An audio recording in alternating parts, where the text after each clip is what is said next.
Hi, Sagittarius, and welcome to your March 2024 horoscope.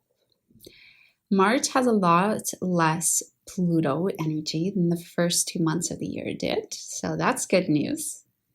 However, we also have the beginning of eclipse season. So March will still not be a walk in the park, especially if the universe has some things up its sleeve with eclipse season. Let's get into what you can expect day by day. We start off the month on March 3rd with Venus in your third house squaring Uranus in your sixth house. All of the time and attention that you've been giving to your local community, perhaps your neighbors or the time that you've been spending with your siblings, is making it a bit difficult for you to deal with your ever-changing routine. I really see this as sort of like your neighbors are really going through something and you're there for them and you're trying to be a good neighbor, but that's really upsetting your own routine and making it difficult for you to deal with the things that you have on your own plate. On March 5th, we have Mars in your third house, sextiling and trining the nodes in your 11th and 5th house. Especially if you're being courageous and doing things that you fear with your neighbors, or perhaps you're standing up to your neighbors, or you're having difficult conversations with your siblings. This is making it a lot easier for you to be selfish and to also take care of yourself. It's really this idea of like setting boundaries with those close to you, like your neighbors and your siblings. And as a result, you have a lot more time left on your plate, where you can also pursue your hobbies that bring you a lot of joy. On March 9th, Mars in your third house is also squaring Uranus in your ninth house. Both Mars and Uranus can be quite explosive planets, and especially when they come into a square, it might be a day where you might act out. You might act in extreme ways. So just a word of caution there. And it might especially be some unexpected news coming from your health. Perhaps something unexpectedly happens when it comes to your body. Maybe some news that really sort of knock you out of the park. And as a result, you sort of lash out to those closest to you. And you perhaps speak in a harsh way or set extreme boundaries where they may not be needed.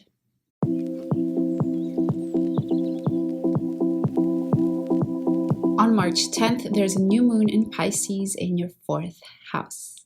So a new moon is a new beginning. And because Saturn is a part of this new moon conversation, it also signals a serious new beginning.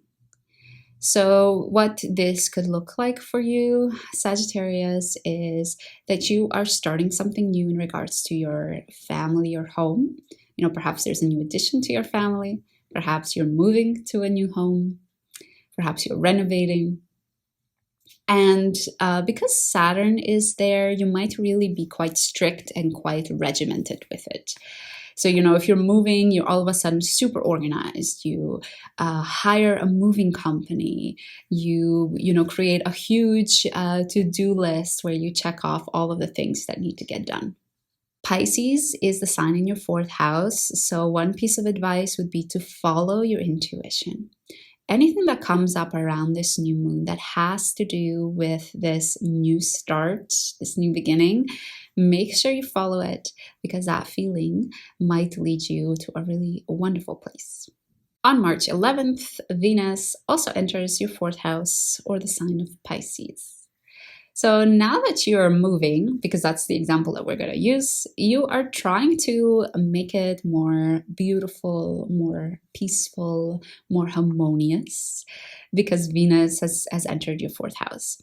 And some of the ways that you could be doing that, for example, is, not buying the moving boxes that are super ugly, but buying the pretty ones. Or while you're still moving or, packing up the boxes, you play some really nice music in the background to make the experience a little bit more enjoyable.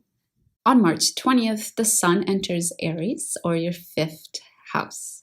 So even though there's still a lot of focus for you when it comes to your family and home, the sun slowly shows us this shift into focusing on having fun as well. This is also a theme that you're going to have with the upcoming eclipse season. So if from the 20th onwards you feel a little blah, you don't feel as excited about life, it's probably because you're not spending enough time doing things that bring you joy. On March 21st, we have Venus and Saturn conjunct in your 4th house. So these two planets both have an impact on each other. And what this means, if we continue with our example of you moving, Venus is going to ask Saturn, hey, do we have to be so structured about all of this? Can we not loosen up a little bit? And, perhaps Saturn might respond and say, actually, you're right. The way we can loosen up is by letting our partner have also a little bit of control and a little bit of say into this whole moving situation.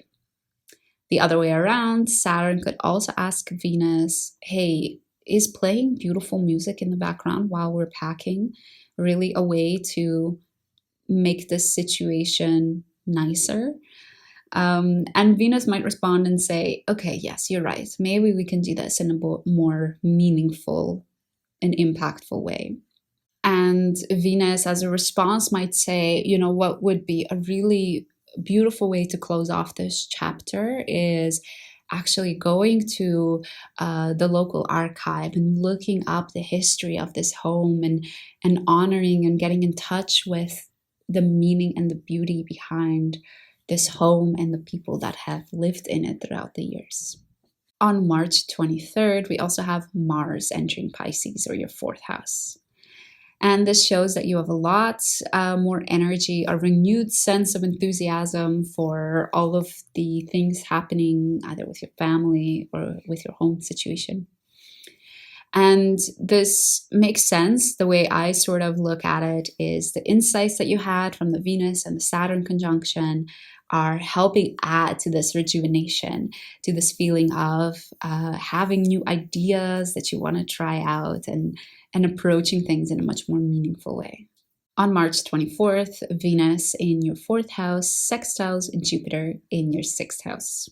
So because you've made sure to also bring some harmony and peacefulness into your home situation, you are able to maintain your routine in a much more meaningful and easy way. You're able to take care of your body in a much more nurturing way as well. On March 25th, there's a full moon in Libra in your 11th house. And because the North Node and the South Node are just 10 degrees away from the Sun and the Moon, this also means that this full moon is a partial lunar eclipse. So whatever themes are coming up on this day or a little bit before and after could be the themes that you continue to play with for the rest of eclipse season. And for you, Sagittarius, this eclipse season is asking you to find the balance between thinking and working towards the future and living in the present moment. And we close off the month on March 28th with Venus in your 4th house, sextiling Uranus in your 6th house. So the ups and downs that you've had in your routine, perhaps because of this move, because of moving house, might feel a little bit easier to deal with because you have tried to add some meaning and some beauty back into the move.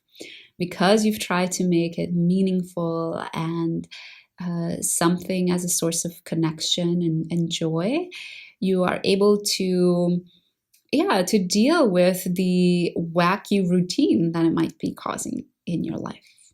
So overall, Sagittarius, there's a lot happening at home. I know I used the example of moving home throughout this forecast. However, it could be many other things. Perhaps things are happening with your family. Perhaps things are happening in your physical home as well. But it could also be the place we call home within ourselves as well. A little bit more of an internal focus.